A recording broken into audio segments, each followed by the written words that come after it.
This them dirty ass cuss words. Yeah. This that back to your hometown 12-hour shift in the sun type of tough word. This that you don't want to end up like your daddy because he's mean an alcoholic and he's bitter about life. This that pay. What's up, guys? Welcome to Engage Chaos. Hello, Palsy. Hello, Ice. Kelly. Oh shit, JR is here already. What's up, JR? You're early. We're just trying to collect up some of that audience engagement. I'm playing in my seats. I'm back to my roots. Gonna get the co-host in here. Miss Jonesy. Holy moly, she's here.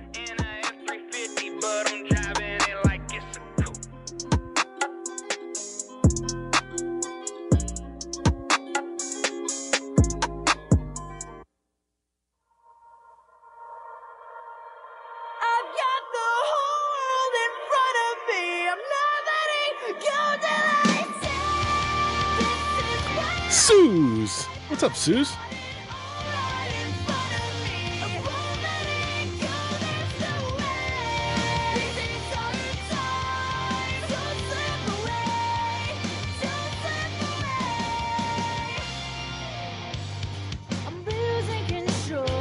Hey guys, tonight, for you guys just joining us now, the guys were, hello. We're having JR Majewski join us tonight for an interview. We're going to talk to him and learn all about him, his life, nuclear power, his run for Congress, everything. We're going to have him for an hour for that conversation. Also, going forward, we're going to have Tim Wilkins this Wednesday. I guess Wednesday it looks like. And we have Bernie Flowers coming back again, Kim Classic, and MAGA Meg, followed by Older Millennial. Welcome to you YouTubers. Hello. Make sure you subscribe over here as well. Appreciate you.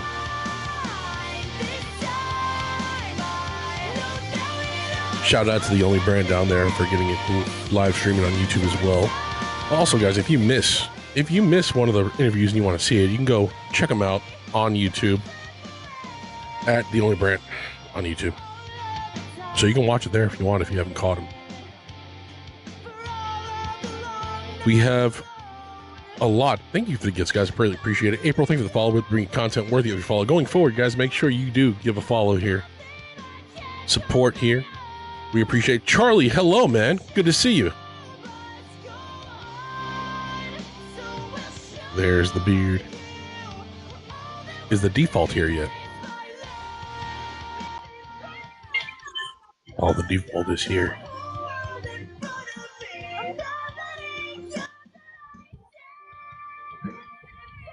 Backup account have been naughty. That's awesome. Yeah, I got default. We got her. Sent her an invite. She's in a minute. So again, guys, we're going to have an interview with JR Majewski. We're going to talk to him about all the things. Make sure you guys hang out towards the end there. We'll be asking questions coming from the comments. So please feel free to drop them down there. I'll get them and we'll ask them directly for the ones we have time for.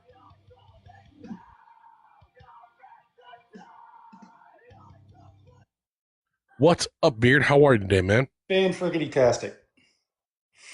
No complaints. Awesome. Other than I couldn't get my Apple to work, so I couldn't watch the F1 race, but oh well. ESPN's for that, I guess. I can at least get my results. ESPN. What's up, Dee Dee? Hello, everybody. Welcome in. Good to see you guys. Again, we're having JR Majewski JR Majewski tonight. Yeah, you can't do that. Charlie, can't do that at all. No pew-pews. And for the record, guys, I don't have my glasses on, so I can't see the comments. Hey, Speed, what's going on, man? Ed, what's up, bud? Ed! Why isn't Ed up here interviewing? He has a busy schedule. I don't want to bother him. That's the only reason why. I'm not busy or anything. Fuck you. You were sitting in Discord most of the day. I just went out and told my granddaughter. Well, my granddaughter just got here. I went out and told her. I said, "You can't bother Grandpa." Just for 1 hour. After that, mess with him all you want. Don't give him that. No, I'm not messing with him. He's the co-host for tonight's show. He's the co-host.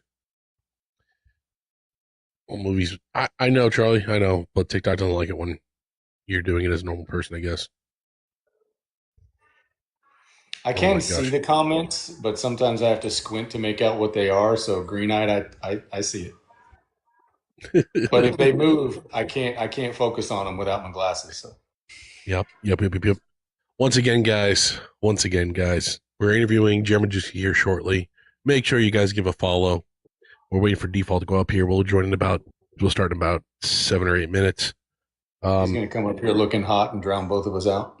She's doing her thing, probably. Yep. Oh, now you're here? Oh, here we go.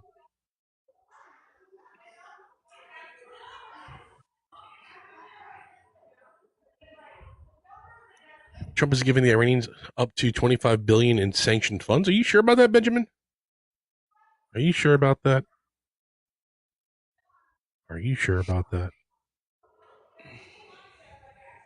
Default is always fucking hot. This is true. Well, number one, it's not uncommon that if we do go to war with somebody, there are funds that are released.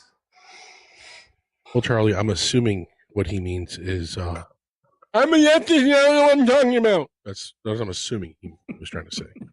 So they're already trying to search out the negatives instead of looking at the positives. The lower bits. I like how he says what LOL, but doesn't know what sanctioned money is.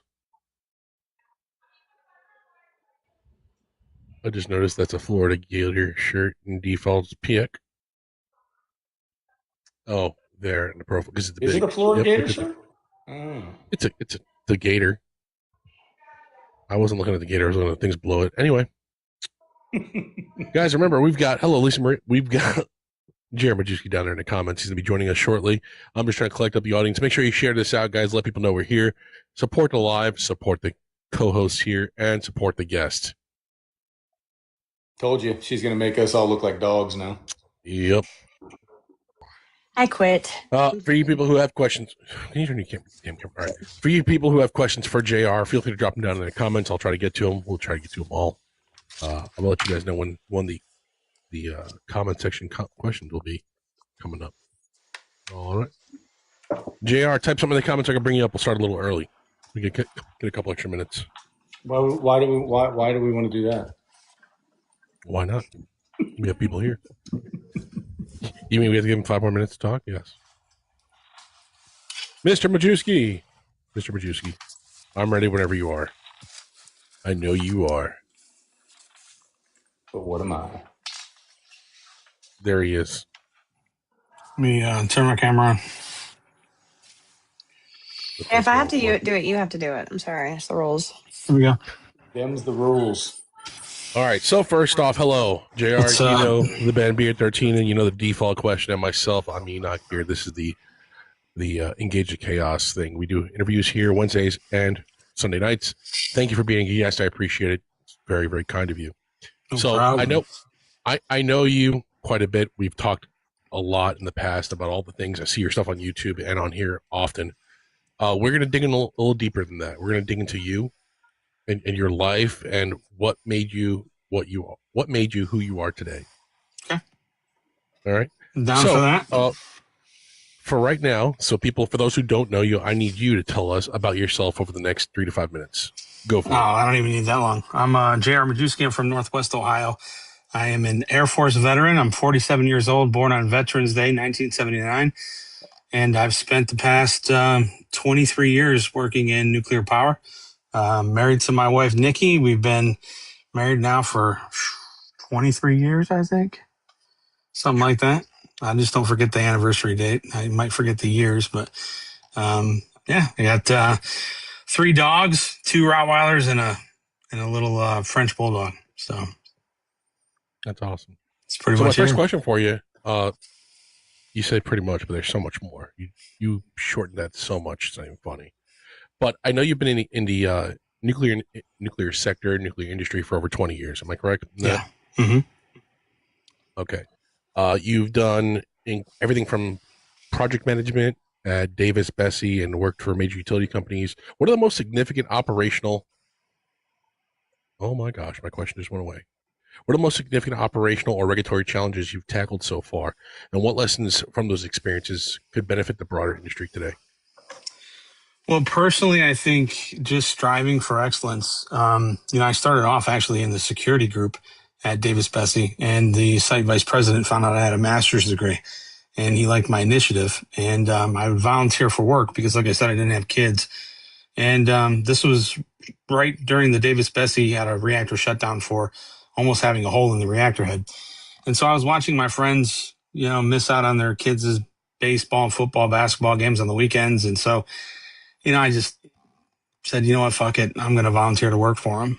Number one, I'll get overtime, but number two, I just can't see these guys missing out on their kids' stuff, and it caught some attention. And so the other single guys, I wasn't single, but the single guys started volunteering for stuff, and it kind of set this little trend, I guess you could say. And that was one of a couple of different things that I had done. And like I said, the site vice president came up to me one day and he says, you know what, kid, I like your initiative. What do you want to be when you grow up? I said, I want to have your job. And we just continued our relationship. And a couple months later, he gave me an opportunity. Well, he found out I had a master's degree in project management. And he asked me what the hell I was doing working in the security group. And I said, that's what you were hiring for when I got out of the service. And he gave me a chance to be the assistant project manager on Davis Bessie's reactor head project. And I did. And I was on night shift, and I fortunately got credit for all the good work that team did. I didn't get all the credit, but I got a lot of it. And that just started my career path moving upwards. So I would say, just looking for opportunities, striving for excellence, volunteering where you can, and just, doing the best that you can. I have so many different war stories where I was always the youngest guy in the room, and everybody that, all the other people were working for me. And I found myself doing a lot of barter transactions where I was teaching older guys how to FaceTime their kids, and in return they were doing things that they were supposed to do. So yeah, awesome. Now you've worked at a bunch of multi-million-dollar projects, including Davis Bessie, obviously. You helped turn around a lot of underperforming projects as well. Mm-hmm. Could you tell us a little bit about what it took to get to that point? Well, for me, it was, like I said, I was always coming into leadership roles as like the young guy. I kind of look at it in retrospect. Like, you remember the old commercial, give it to Mikey, he likes it. I was that guy.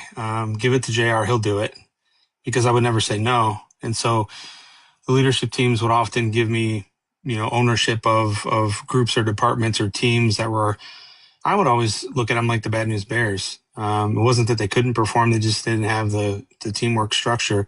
They didn't have the leadership foundation. They didn't have the strive and ambition that should be, given to them by the people that are leading them. And so I'd come in a lot of times and put myself in their shoes and be empathetic to what they needed, what they wanted. And I would always tell them, like, my job is to knock down barriers so that you can do your job. My job is not to tell you how to do your job. If I have to tell you how to do your job, one, we're fucked because I don't know how to do your job. But two, you're not doing a good job. So, just again, taking that partnership role from a leadership perspective and knowing that, luckily I worked in nuclear where you have to be very highly qualified to get into the fence. So, yeah, it's not like I was working at, in an industry where I could go in at risk and not be able to say, hey guys, let's just do your job. I'm sure, other industries, you can't just do that. So maybe I was a benefactor of that. But at the end of the day, I think that leadership posture is the right thing to do. I mean, people will perform as good as you allow them to. Do you think you got into that industry in time for people to be more accepting to newcomers, or they wanted to grow it a lot faster? Because I feel like, and what I've seen is the nuclear industry kind of shut a lot of people out over the last 10, 15 years. People weren't stepping in the door. They weren't aiming for nuclear power as much as they were previously. Yeah. I mean, when I came in, during the worst time in the industry from a perception perspective, because I started at Davis Bessie and they had a reactor head event, and then as soon as we got Davis Bessie online and we started, performing, and the government was saying, all right, good job, you guys are doing well, we're going to back off. Then they sent me to Perry, which is our sister plant. And that was in what's called NRC column 3, which is, they were going to be shut down if they didn't do things. They didn't have I guess, a component or a system problem with something mechanical or physical. It was just the culture. And, so I had to go through and live through that and look at how, in one respect to David Spessy, it's like, here's how we make the machine better. And then I go to Perry and it's like, okay, here's how we make the culture better. So I got to experience both of those. But I don't know really if it was a good or bad time. I think nuclear in itself, just because of the requirements to be able to work there and be trusted around nuclear components and nuclear material, it has such a high threshold to get in. I think it's going to be a challenge at any time. Did you have any certain qualifications within your military service that because a lot, like with my nephew, he had certain clearances that helped him get the door open in certain areas that other people would have to go through an entire process to do? I wouldn't. No, I wouldn't say I had any nuclear specific per se, but just being prior military and being familiar with weaponry and stuff like that, being combat deployed, that was something that they looked at with pretty high regard. So, Default.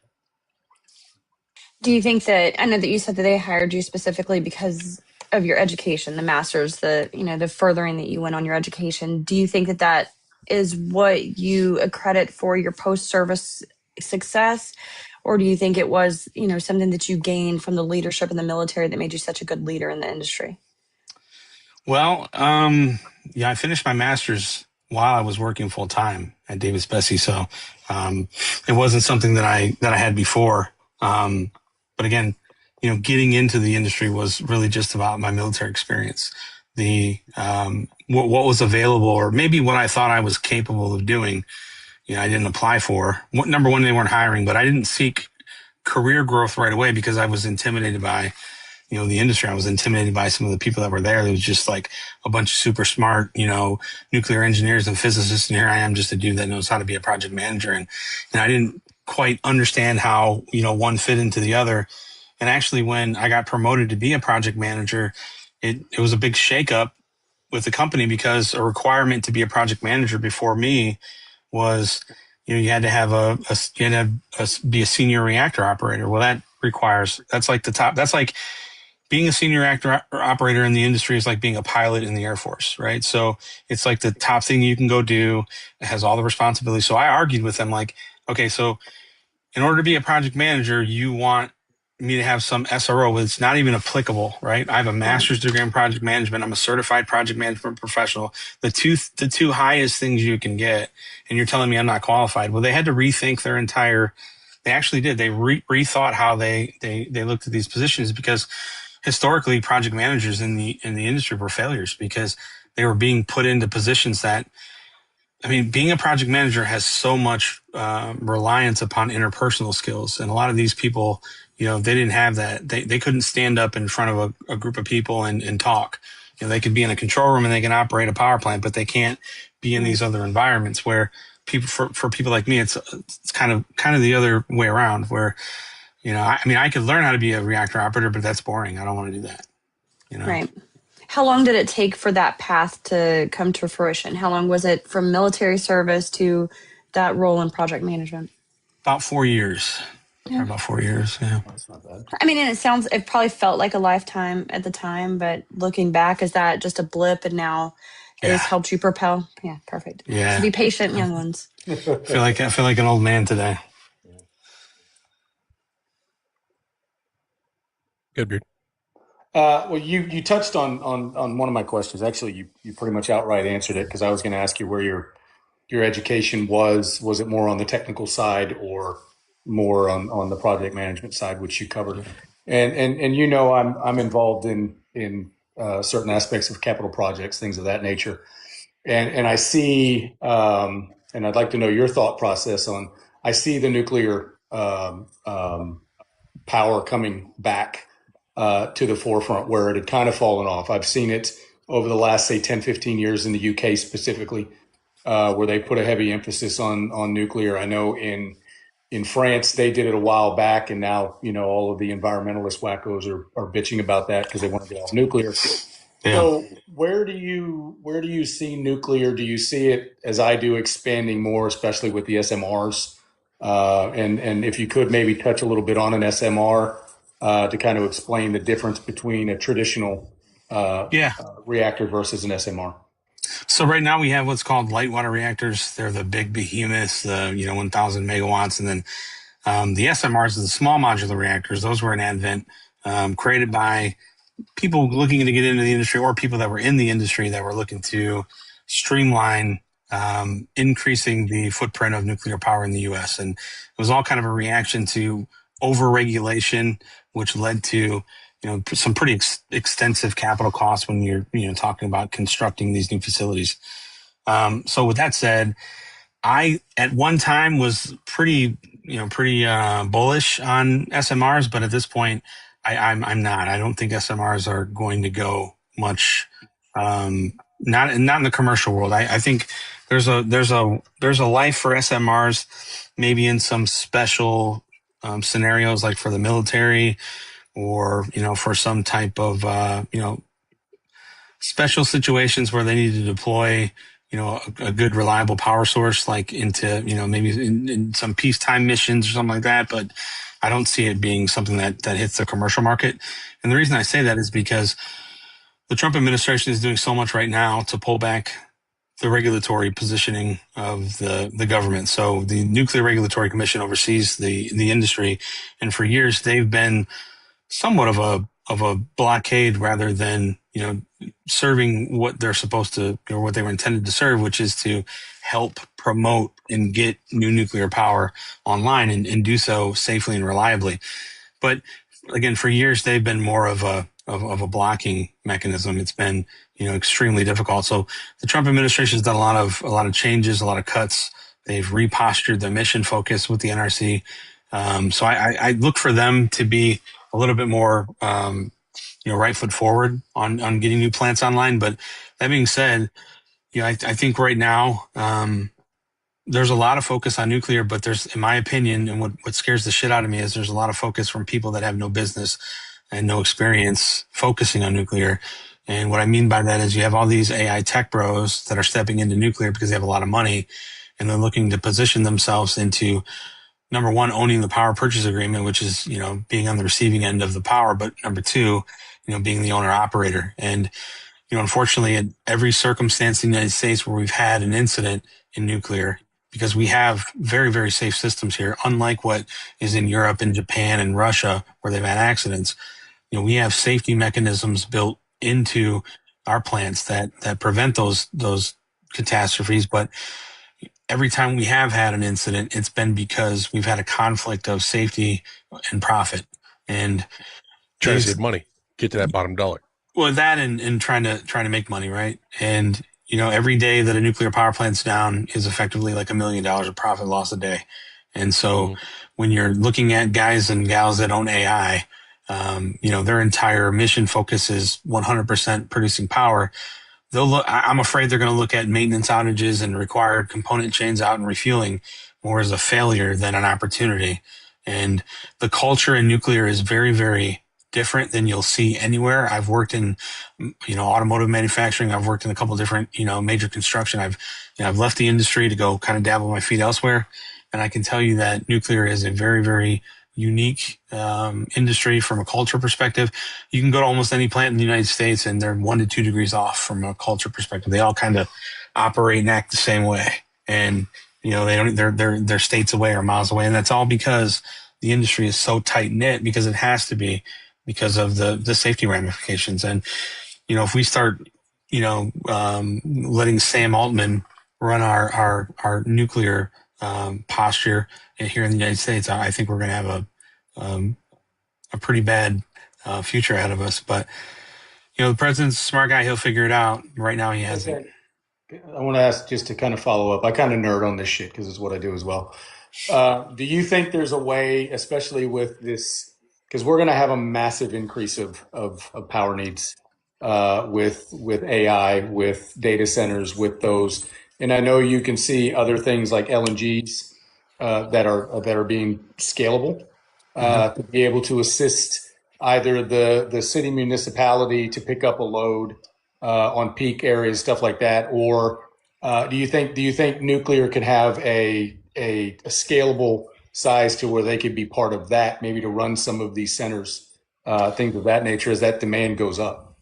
I think, my whole like outlook on nuclear, well, number one, it's going to take a good couple of years to get any of these new plants online. And they're saying they need, according to the AI bros, they need power yesterday, which surprises me on how I can use ChatGPT and Claude or whatever I need to. So, I'm not a firm, I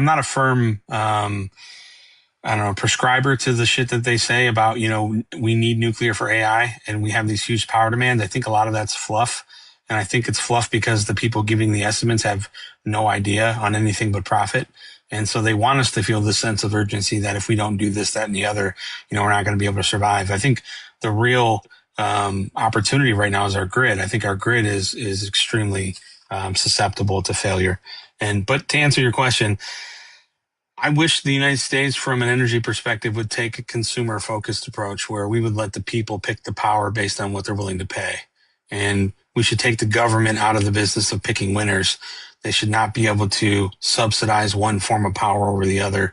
They should try to create very transparent regulatory bodies, different, transparent frameworks where, look, it's going to be more expensive to build a nuclear power plant than it is a wind turbine. But there has to be a way where we can, create some type of legislation that evens that playing field. Because look, at the end of the day, the output's not going to be the same. So once you do get that nuclear power plant online, you're going to overshadow the output potential of those wind turbines. But at this point, I think we should be taking an all of the above, position on energy, but it should be, privatizing these operators. We should let the market drive it. Right now, we don't do that. The government has its hand in everything.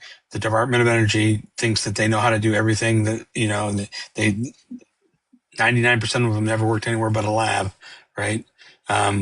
There's a lot of handouts. There's a lot of there's a lot of handouts. There's a lot of programs where people. There's companies that have been around for 40, 50 years that. They survive every year going to the Department of Energy, getting huge multi-million-dollar grants and producing nothing, and it's I don't know. It's a very odd dynamic, but I think we have a lot of gas. We should be leveraging our LNG. I have a couple, big buddies in LNG. I think that's also the future. There's no reason why these things can't work together at the end of the day. You said before that you referenced ushering in a nuclear era before. And now you're saying that there's an LNG future also. There's another LNG era coming forward. Well, I think we're going to have, if everything's true that the AI bros are saying, in our current regulatory framework, we're not going to be able to build the power plants that we want in the timeline that we want. And it has more to do with just the framework. It has also to do with what it takes to build these plants. For 50 years, we haven't built, and, a pressure vessel or some of these special components that have to go into these power plants are, of the highest standard. Nuclear has what's called the NQA1 standard, which is a quality assurance. It's Nuclear Quality Assurance 1 standard. It's the highest quality assurance standard in the world. And every major component that could cause a catastrophic failure, which could impact the safety or the lifestyle of the general public, has to have multiple theaters of failure. So there has to be a lot of redundancy. So a crane, for example, cannot be. Is that why it takes so long to build those nuclear power plants? 20 years in some cases. A lot of it, yeah. That adds into it, but really, with the last power plant we just built, Vogel in Georgia, that was kind of a different demon. That was really because the NRC and folks that were, they had never built a plant in, 40 years. And a lot of them people get scared shitless when they're going to sign off on a document that is going to go into a power plant, that if that component blows up and people get killed, there's traceability on who signed off on that component, because the government's going to come back and they're going to look at who signed off. That's just the rules of the road. So, again, I think that's the attack that the administration should be taking, is that there should be some levels of protection and allowing people to think more freely, but not be rogue, but not be so intimidating, because that intimidation is what stalls progress. being scared of energy, of nuclear energy, stalls progress. Yeah. Got it. Hey guys, for those of you guys just joining us, this is Jared Majewski. We're interviewing him regarding his life and everything he's done so far. We're talking about nuclear power. We're going to talk about his military service. We're going to talk about what he does at home when he's bored. This is my co-host, The Default Question. This is the band Beard 13. Make sure you guys support the live. Give a share, like, gift, whatever you guys want to do. Thank you for being here. I appreciate you. I'll pass it on to Default. Go ahead. So you said the culture in this sector is really driving the direction, the secrecy, the complexity, maybe the safety regulations. Is there something that they could learn from another industry that would help this, or is this just the way it must be because of the complexity of nuclear energy? Yeah, I certainly think there's some things that they could learn. The main problem is that they're so ingrained that everything has to do with safety, and it almost becomes redundant and monotonous. And as a young guy in the industry, at the time, and taking different positions, and just coming fresh out of master's degree courses where I've learned these different management styles and how to push barriers and move progress and from good to great, all that good stuff. I would sometimes find things culturally or things in the rules, and I would challenge them. And sometimes I would get pushed back. Sometimes I would get told, "Shut up, kid, you don't know what you're talking about." And sometimes I would, be able to make a change. I certainly think that there are things that they could learn, but again, that's going to come with broadening the industry and peeling back some of the monotony from a regulatory standpoint. Because again, everyone, it's ingrained in you that everything that you do could create a catastrophic series of events and hurt people. So, it's no one's really. I would say that not many people are willing to always take that risk. Some people just suck it up and move forward. I might give you an example of safety. So if you're at a nuclear power plant and let's say, Enoch and I and Beard were walking through a construction site, and Enoch, he holds the handrail and he gets a sliver in his hand. Okay. Mm-hmm. If he gets a sliver in his hand, he's got to report that to his boss. His boss has to go to the control room, report that to the ship, the senior reactor operator on shift, and then they report that up to the senior leadership team. Now Enoch goes to the medical facility, which is on site. We have a doctor and a nurse at every station in the country. And if, Enoch receives any type of medical treatment, then it becomes, a first aid. If it becomes a first aid, then it gets reported to the Nuclear Regulatory Commission, and they give you a little check mark, and that's bad, right? Then you have to do what's called a safety stand down, and everybody on site has to stop work until they realize that Enoch got a sliver on his hand from not wearing gloves, because they're always going to find a way to blame it on you, because it's always your fault, because there's so much redundant, rules. Yeah, but you're talking a 3 to 4 hour shutdown of all work on site until everybody's briefed that a guy got a sliver in his fucking hand. But it doesn't come until, they've identified whether it's a first aid event or not. Now, in many other industries, they just keep on going with their day, and they'll send out an email, once everything's done. And, each individual supervisor, if it's important enough, they'll go over it with their people. Not in a nuclear power plant. In a nuclear power plant, everything fucking stops. Everything stops.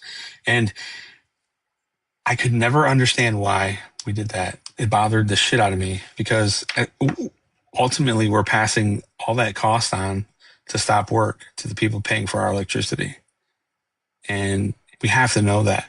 So that bugged the shit out of me. But that goes back to that's the expectation from the regulator, though. They expect, very strict turnaround on timelines for communicating incidents and things like that. There's like there's no deviation from the rules, and it gets to the point of, like I said, redundancy and monotony to the the cost is a no never mind for everybody involved, because we don't see it or feel it, but we do. Yep. We do, but we don't, right? And that's just not the smartest way to do business, but that's just the way they do it.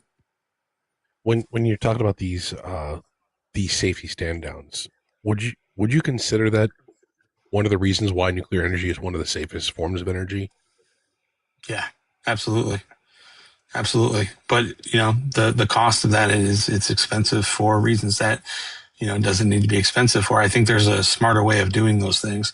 I think they can still be as safe, but they have to learn not to be scared of their shadow. I mean, with the accident at Chernobyl, 3 Mile Island, and all these other places where there's been some kind of nuclear reactor failure or damage, how do you just take that fear away from the general public, people who don't want these nuclear reactors around in their backyards? Well, I think that's been the historic failure of the industry, is that, they've been for years locked into these markets where rates didn't deviate. They were always getting power bought from them. There were no subsidies, and they knew they were the only power producer in the marketplace that was, reliable. And again, they were in regulated markets, so they were selling their power at a set amount every month, every quarter, every year, and they weren't worried about public outreach. Right? They didn't talk to the people that purchased their power or lived in their communities, outside of maybe the high schools or whatever they paid for. They didn't really have an outreach program, and I think that in itself has been one of the reasons why nuclear hasn't came up organically, because people are just scared shitless of it. That's exactly what. Do you think part of it's like fear mongering, like Greenpeace and a lot of other places that have led to these excessive regulations and safety standards within nuclear? Yeah, I think the opposition has done a really good job in doing in the fear mongering, but I also think because, again, these nuclear companies were locked into regulated markets, So just they made it weren't. easier for them. It didn't matter if you call us the boogeyman. The boogeyman's still putting power to your lights, and you won't call us the boogeyman if you come home and you can't turn on your hot water. That was kind of their mindset, and Interesting. that lasted for a long time. And when things started changing, which they haven't really changed yet. I mean, they're on the precipice of changing, but there hasn't really been this marketing effort. I can tell you right now, I live by Davis Besse. You can see Davis Besse from my backyard. You can see the cooling tower, and most of my neighbors would drive by the plant and think the cooling tower is the reactor, and they just have no idea. And that's a good thing and a bad thing, right? But I mean, the good thing is that they're not scared of it enough to want to know what every building is, but they're also, not aware of what that is because the company isn't doing the community outreach and telling I them. think I think there's also just a general lack of understanding or fear of science. I mean, people have they think it's so complicated that they don't want to bother trying to learn about it overall. Yeah. Well, do you Go ahead, think? Beard. But do you Nope. think on top of that? So do you think that because some of my stuff I want to deviate off of the nuclear, but for right now, but do you think maybe that's because there hasn't been anything new built? Right? If you're going to be building a new nuclear facility, I know they're looking at Tennessee with some SMRs for what 2033, I think is what their goal is to have them going. But if you're not building anything new, there's nothing changing. There's nothing drawing the public to ask questions because if you build a new one, they're immediately going to think Fukushima. They're immediately Yeah. going to think 3 Mile Island. But given right now that there really hasn't been any expansion within that nuclear market, do you think maybe that's why? Yes and no, but again, I think really what it boils down to is two different. I think there's two main driving factors. One, the industry never had to do public outreach because marketing wasn't a part of their thing. They were still going to make money regardless because the power purchase agreements that they had were with major big industries and, with localities. So, you were going to buy the power as a consumer anyway because you just had to. They were, the only provider at scale that gave you that competitive agreement. But number two, I think the oil and gas industry, I think they did a number on nuclear too because, for years there was a lot of, a lot of bad the bad marketing that came out was perpetuated by oil and gas. I mean, that's no secret, right? It didn't last that long because it didn't have to, but really, again, I just think it was such a, I think to some respects, nuclear liked to kind of sit back in the shadows because they knew the potential scare that they could provide. But number two, I think they were kind of on cruise control because of the regulated market space, and that all changed under Obama. But do you think maybe that's probably part of the issue that we have in the United States when it comes to power? I think infrastructure still plays a major role as we do this expansion, that's a little bit lagging behind as well. But that's what we do. in the U.S., right? In order to get wind power and solar off the ground, they attack and bastardize the oil and gas industry. And the oil and gas industry went and bastard instead of looking. And this is that competitive market part, right? But instead, we're not looking, I don't think, holistically at, like you said, and I've been preaching for years, that we need all forms of energy. Right. Yeah, Until and I we think find that something that surpasses everything. right. And look at that's the government's job, right? FERC and all these other groups, the DOE, the NRC, they're supposed to be the outreach mechanism and the educational mechanism, and each industry has its own lobbyist or propaganda wing of the industry. Like nuclear energy has the Nuclear Energy Institute or NEI. They do all the lobbying to Congress. They do the lobbying to the Senate. They have to again do the outreach to the public, but they just haven't done it. And the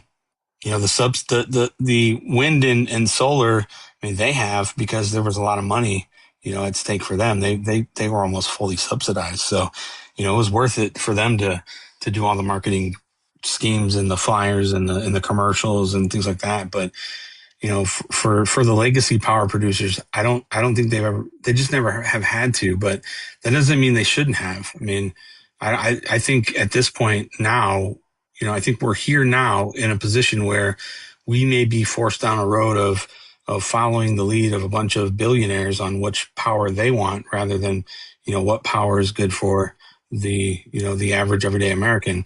And I do think it's a mix. I think for some people, solar is going to be fantastic. I think if you live in the desert, solar is going to be a hell of a lot better for you than nuclear power. I think if you live in, certain parts of, the Pacific Northwest, wind's going to be great for you.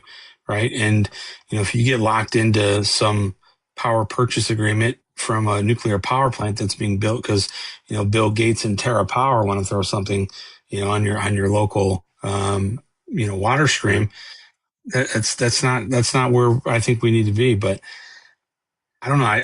I don't think at this point, I just don't see the aptitude for these companies to build what they say they're going to build. I think a lot of them are just trying to I think a lot of them are just trying to suck up grant money from the government. I think that's what they're trying to do, because there's billions of it. Billions. Interesting.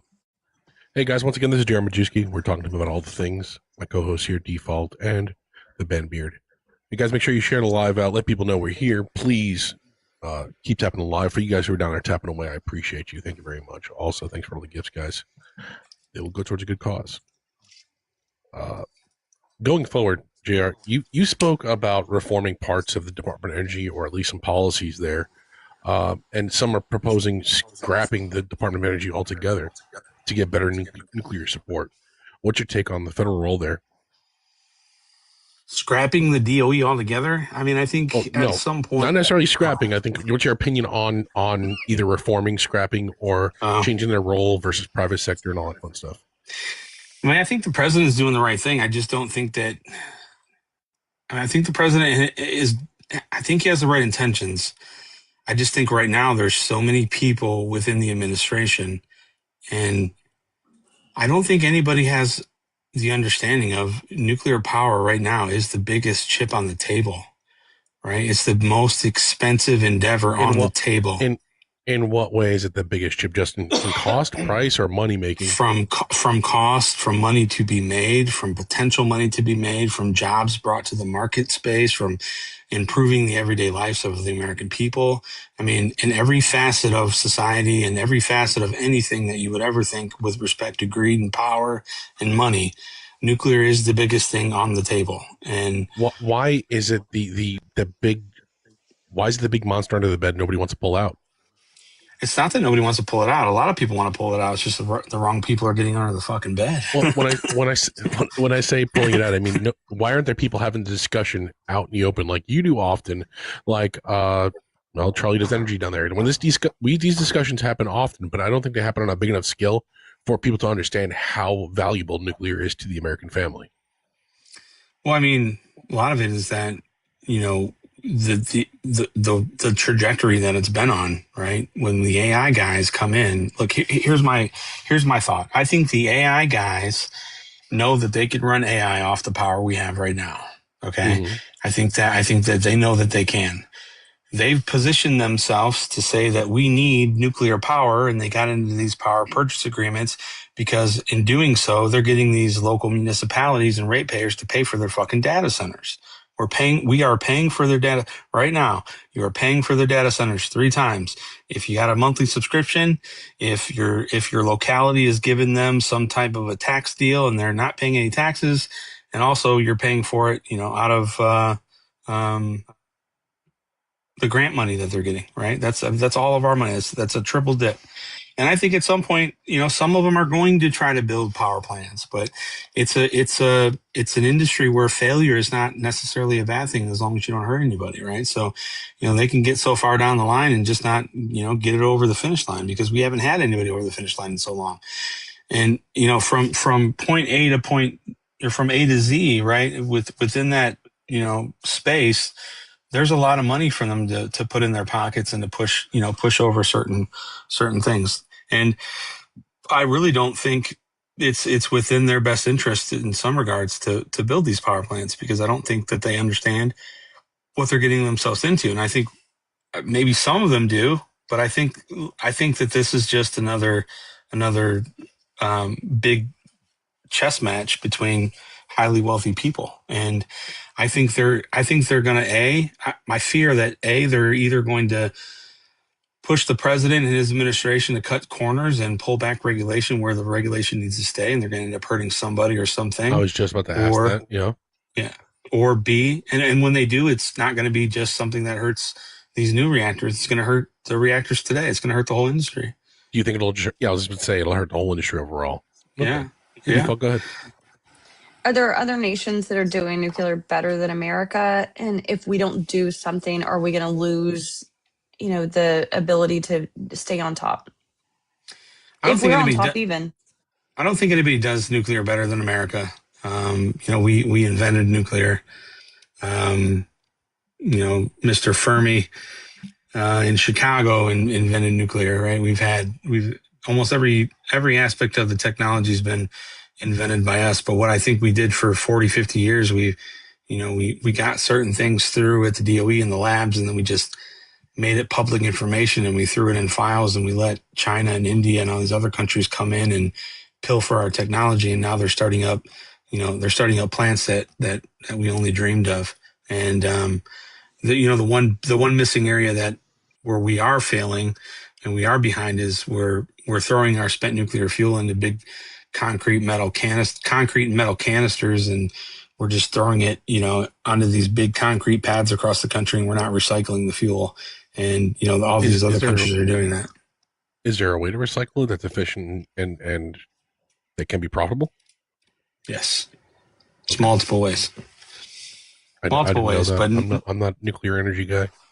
There's not, but there's money into not recycling it. Now that we've had it for 40 years, right? There's really 2 major companies and they're monopolies, right? One of them, the biggest one, has a $40-50 billion backlog. They'll be building canisters until the owner's great grandkids have lived their full lives, and they certainly like to give politicians money to keep it that way. Interesting. I didn't know there was a way to recover that. We are paying for that every year. We've already paid about $500 million, $10 billion, and we're paying about $500 million a year in penalties. The taxpayers are. Looking globally, how should the U.S. position itself against competitors like Russia and China in nuclear exports and technological leadership? Should we just bring the sun to them again? Repeat that one more time. How should we perform against? How should the U.S. position itself against competitors like Russia and China in nuclear exports and technology leadership? Should we just bring the sun to them again? Like in Japan.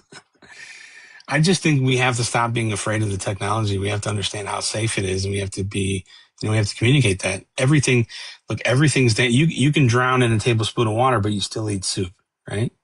And one of my first, actually, the vice president I told you guys that liked me that was his saying. Everything is dangerous. It's just how you handle it. And these other countries haven't grandstanded and tried to position for special interest and couched things like nuclear energy. They've pushed them forward and taken advantage of them. And unfortunately, we lost our way on that. But that's not to say we're still not leading, because we are. We're definitely still leading. People like to say China's building a power plant a week. That's bullshit. They're not. Maybe a coal plant, but not nuclear.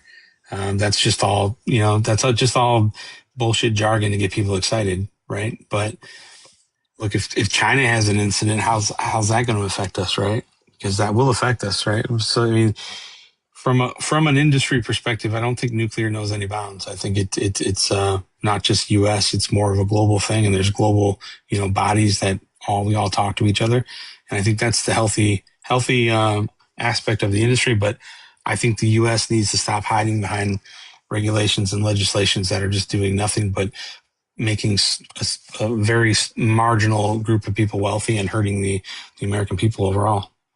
Do you know, well, can you say of any regulations that are actively hurting the industry right now that you wish you could take away? I think just the process of getting these new plants through their licensing, through the reviews, and everything that it takes. The NRC has, they're changing a little bit, but for example, you give them a report that is due by law, because there's a process of applying for the license, and they can take anywhere from 6 months to a year and a half to review this report. And this report may be 100 pages, 60 pages. I mean, in what world should that be acceptable, right? Yeah. And you have to pay them. It's not like they do it as a free service. You have to compensate them for it. And you never know what they're paying. You never know what the bill's going to be. And you don't know when you're going to get your product. They could cancel. They could do anything. And that level of uncertainty to the people that are investing, it's detrimental, because that's why these big investors and stuff never wanted to get into nuclear, because it was too volatile. Do you think nuclear needs like a... No, go ahead. Do you think nuclear needs like a Spencer Pratt PR team to kind of make it cool again? No, I think it is cool. And I think what it needs is, it needs to give back to the people that made it. And it needs to be focused on the consumers that buy from it, not the guys that want to create, fucking AI videos from it. And I think that's the wrong posture. I can't in my crawl think that Jeff Bezos and Mark Zuckerberg are going to be the face of nuclear power. It just bugs the shit out of me. It's pervasive to me. And I can't consider the fact that they could make a mistake that could hurt the people that I've worked with for 30, 40 years, and one little mistake that they do, they just, it's a no, never mind for them. They got, like I said, they're getting billion-dollar data centers built all over the country for them, when they're the ones that can actually afford to build these things themselves. And they're somehow getting a free ticket for it. It's just disgusting. Aside from, and I know you said earlier that there's a space for all different forms of energy within the country. What do you think is the next best form of energy that we have? Probably LNG, I think, because we have so much of it, right? Yeah, probably LNG, I would say. Efficient, it's clean, it's cost effective. Yeah. What do you say to the people who are trying to be proponents or asking questions about developing small gamma cell batteries for use? It's out of my ballpark. I got some guys that work for me that can teach you, but not me. All right. I've only know what I heard my smart engineers say. Yeah. Are there any current safety issues that you think need to be upgraded? Do you think you need to have more focus on within the nuclear industry?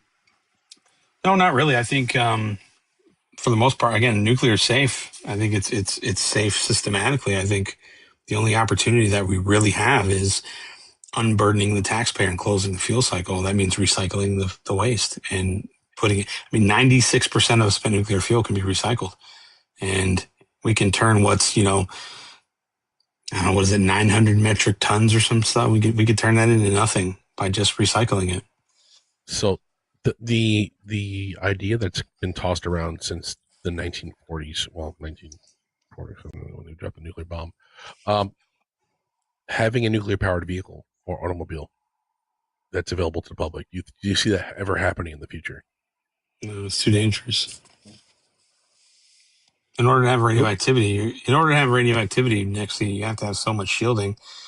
You don't have the shielding, it's just going to destroy your DNA and everything else that goes along with it. So, unless there's some type of radioactive source that could create some type of reactivity and create some energy propellant or something to spin some kind of turbine that wouldn't put you in harm's way, I just can't see it. And the only way I can see it is if you're driving like a tank and you could throw concrete walls in between you and that source. But then again, how efficient is that, right? Interesting. Let's see. I've got other questions here lining up. Yeah, I was ready to pivot on him. Good pivot. Yeah, I wanted to pivot because you're clearly into the political side, and one of your videos that you made recently, it kind of entangles several different things where you talked about the Massey election and that there's this rift or this divide within the Republican Party. I'm looking at it kind of longer history that I feel like there's always been a rift and a divide within the Republican Party as well as the Democrat Party, because you also in one of your recent videos talked about the basically what I call postmortem of the 2024 election by the left. And in one hand they're releasing this postmortem, and then on the other hand they're shitting on it. So clearly a massive divide within that political sphere. So do you because I feel like a lot of people are walking back their threats that they made after Massey wasn't elected. No, I mean, there was a survey done. It was the largest survey that's ever been done on the Republican Party by independent researchers. It was 18,000 Republicans that were surveyed, largest ever population in one survey. And they're showing for the first time ever, what we've always had in the party. We've always had detractors. We've always had people that say, you know what, I don't agree with this, but, I'm still going to vote. I'm still going to vote Republican. And now for the first time, we have people saying, you know what, I'm not going to vote Republican. I'm going to burn, it down, hypothetically.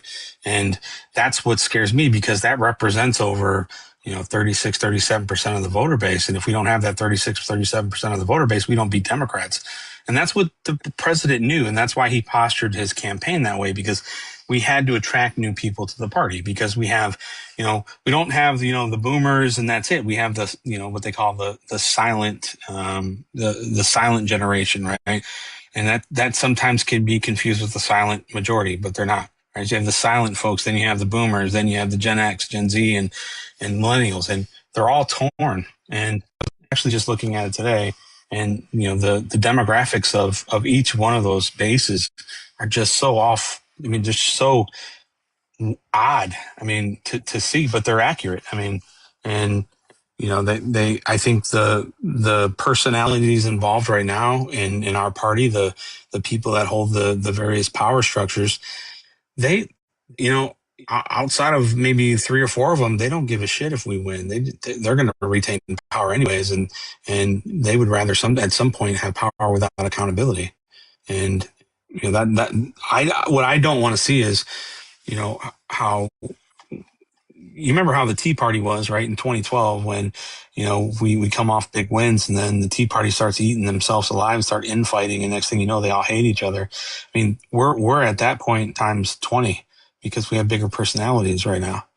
And, I think there's a lot of cheerleading, a lot of hoover. Look, I was the bloodthirsty, fuck you if you don't like Donald Trump guy for a number of years. And then I realized that, doing that there's no gain. There's no gain at all. It might get you some more likes on social media, might make you feel better about yourself, but, and it may make you feel good for all the bullshit you had to go through. But if you're really trying to do something effective that's going to take America, to meet these promises that the president and his team have committed to us, you can't be a shithead, calling a guy that likes Thomas Massey a traitor. You got to be honest. And all these talking points that come out about Massey are from people that get paid to talk shit about him. And they're people that get paid to push the stuff through. The same consultants that convinced Donald Trump to go after Thomas Massey are the ones that have been with Lindsey Graham and Mitch McConnell for years. And they're rhinos, they're establishment Republicans. And now they're just bold face on Twitter acting like the tough guys of the MAGA movement. And everybody's just sucking it up. I'm not saying Thomas Massey was an angel by any means. He could be a shithead, but at the end of the day, you can at least talk to him. You can't talk to these folks, including the president. If the president wants something, that the president's going to get it. And when the president places someone between him and the people that he has problems with, it always ends up bad. And there's going to be a time where Donald Trump is not around anymore. And that's quickly coming. We only have, 2.5, 3 years left of him. If we implode this party further, these people that he's going against are a hell of a lot younger than him, and they're not going anywhere. So I just don't want to see the party fall on its face because it's arrogant. Because right now we have a lot of people in MAGA that are just chasing clout, pretending as if they're like MAGA gatekeepers, or there's a lot of them here on TikTok. And it just disgusts me, man, how they talk, how bullish they are, and how stupid they are to other people. It's one thing if you're shitting on the Democrats, that's one thing, but to attack somebody that's 1 to 2 degrees off of your policy positions and not even try to understand the nuances is beyond me. I can't reason with why people do that. Well, that was kind of my follow-up side. So you see a lot of the social media people, right? And I'm not going to mention names, but they took this Massey stance. And they started saying some negative things because their person didn't win.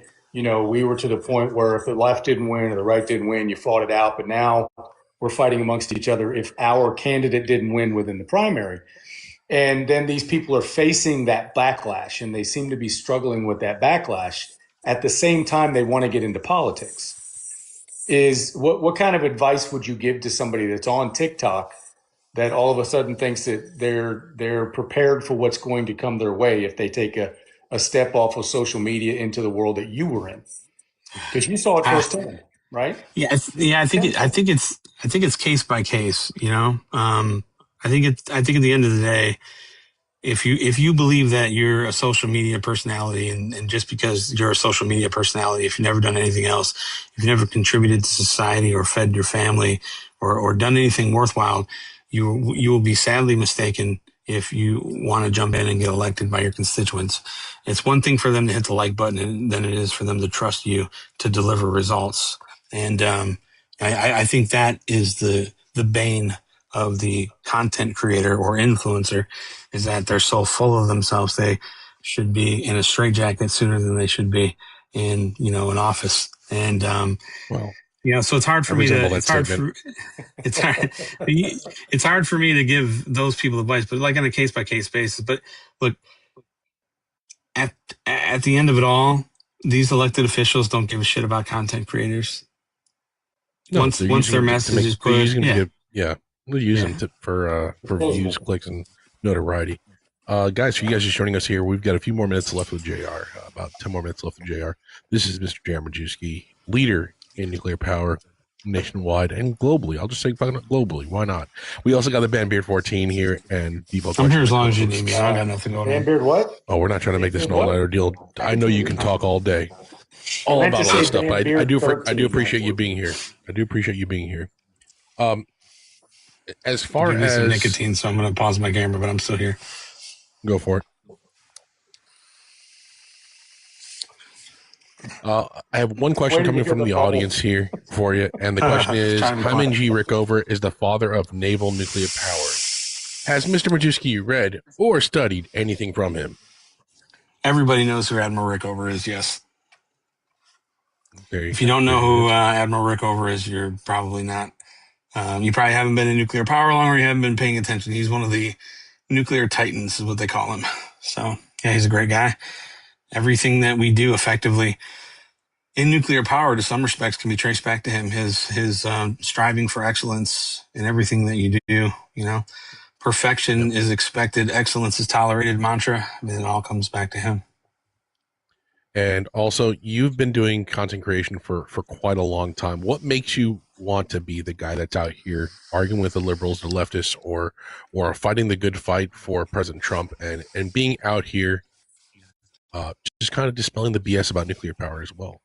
What drives you to be on the social media when you can tell everybody fuck off? I'm going to go do my own thing. It's just who I am, you know. I just feel obligated at times to react to things and say things. And yeah, I was never in this for the money or anything like that. I had opportunities back when, you know, I was running for Congress shortly thereafter to go do podcasts and do all the, you know, the Johnny Come Lately shit. But I didn't want to monetize, you know, what I had done, because I did it for the reasons that I think are, you know, you, right? Doing it because you care. I ran for office because I was tired of idiots, you know, in Congress and watching the things that they were doing.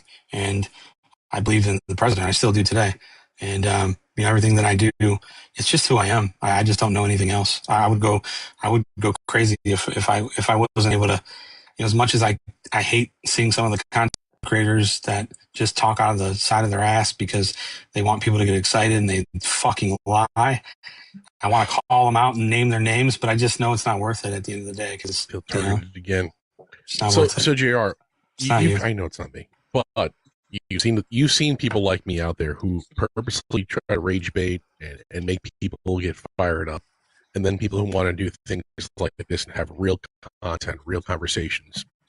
What kind of advice do you give them? You've built your platform. It's hard. I don't know. I'm just curious. What do you think is the not necessarily formula for success, but what encouraging words would you give them? Just stay true to yourself and just do what feels right to you. There's no secret sauce. There's no cheating the algorithm. And even if you do, it's short lived, because the algorithm will figure you out and they'll change it. You know, if you're not already on top, if the algorithm doesn't like you, if you don't have a TikTok operator or a YouTube agent, then they don't fucking like you. You weren't the chosen. You didn't scream "pick me" loud enough, or you don't have the physical assets to, you know, shake what you have in front of a bunch of teenagers. So you have to figure out what your other talents are, and they have to be, you know, honest and respectable. As long as you can do that, you know. So and there's a place. An asshole, then I'll just keep being an asshole on the internet. I'm good then. Shit, there's a place. There's a place for that for everybody. But I mean, I think your energy is always focused in the right place, because I think your asshole energy is only reflective. You're not normally asshole first, unless you're anticipating. But I've seen people come on here that were full on flaming Democrats and gay, and, you know, as long as they didn't attack you, you didn't say anything, you know, you had a conversation with them. And that's what this party used to be. That's the way people used to be. And the media and the left have driven us. We didn't care about what people did in the privacy of their own home until the left made us care about it. I appreciate that. Thanks, man. I really do appreciate that. I feel like we could do this for 2 hours and still not. No, we're not going to touch all the things we want to. Yeah, but, I have like a third of my questions in. It's fine. I love it. We've got 4 minutes left, though, or 5 minutes left. Once again, guys, make sure you guys give a follow, give a follow, tap the likes and stuff, and make sure you give all the people here the great gifts you want to give them. We appreciate it. It takes time to be here, and it takes a lot of research to get these questions going. Go ahead, Default. So you were talking about kind of like the social media sphere and how people feel like it is so important. Is it ever that it actually reaches Trump or administration? I know a lot of these people feel very special about, you know, who they're supporting and what they're posting and they're speaking about. Is it even a possibility? Is he even in this realm? Because I can only imagine he has so much that this doesn't even ever touch him. No, there are about 3 people that read social media for the president, and they decide what he gets to see. And 9 times out of 10, he's only seeing things that they have a direct benefit from showing him. So that's the divisive thing about it. So the only way you're going to get to the president is if you have a direct, you know, relationship with him, or you can get in front of somebody that has his ear, that doesn't necessarily care about having, you know, most of these people that they review his socials every day, and then every day they print it out for him in color and they show him, and then he reads it, and then he'll tell them, hey, respond back to this with this, or he might write it down and give it to them, then they go type it up. Truth Social, though, he's pretty, that's a little bit different. He's sometimes active there, but again, he's not reading everything that comes across his desk. And most times that people, they'll get letters from him or get cards. I mean, I say this, there's sentiment in the fact that he would actually go through the action of signing these things, but 99% of the time he doesn't know what the fuck he's signing. He just trusts the people that are putting it in front of him. But he's doing it, right? It's that thought, right? I'm not trying to take anything away from him. Yeah, I'm not trying to take anything away from him because most people just wouldn't do it, right? But, he does it. Oh, I know. I got my presidential citation with Trump's signature on it, and it's a real signature. It's shocking. I was like, no freaking way. It was awesome. Mm-hmm. All right, so I've got one more question from the audience here, and it's Miss Jonesy down in the basement, who says, ask him about the reduction of power at the Hoover Dam and the turbine reduction. She says and claims it's concerning. Don't know about it. Okay. There you go, Jonesy. You just know about it. Nobody cares about what's going on over there with you. Don't know about it. Yeah, in order to make more power, you got to push more water, and when you push more water, you reduce the water that the people can have. I mean, it's Ms. Jones, just get out there and start cranking it up yourself. Get a hydrogen up yourself. I haven't read anything about it, so I don't know. Get out there and crank, Jonesy. I love you, Jonesy. All right, guys, thank you very much. This has been Engage in Chaos. This has also been JR Majewski here. Thank you very much for joining us, JR. I appreciate you hanging out with us and answering all the questions we have. I'd like to have you back again in the future for another show, if you don't mind. Yeah. I'll talk to you about that later. This has been Default Questions as well, my co-host and the band Beard 13. Make sure you give everybody a follow, guys. Support the live, tap the taps while we're here for the last couple minutes. I want to thank you all for being here. I want to thank you guys who are down there tapping. Thank you for that as well. Thank you for all the gifts and stuff. Going forward, we have other guests to join us. Other guests joining us in the future are, we've got Kim Classic, Bernie Flowers from Maryland. We've got Tim Wilkins, also from Florida. We got Maga Meg coming up, and Older Millennial. We've also got other people in the pipeline. We just haven't set down any dates yet, but going forward, make sure you check us out every Wednesday night, 9 p.m., and Sunday night, 9 p.m. Thank you very much. Have a great one, guys. Be safe. Go follow my YouTube channel if you want to learn about new things. Yes. Follow JR's social medias. He's here on TikTok, YouTube, and where else are you at? Facebook, TikTok, Instagram, all of them. Type in JR Majewski into Google. You'll find him. Yeah. Not too hard. You can find him. And I believe he does have an OF. Everybody have a great night.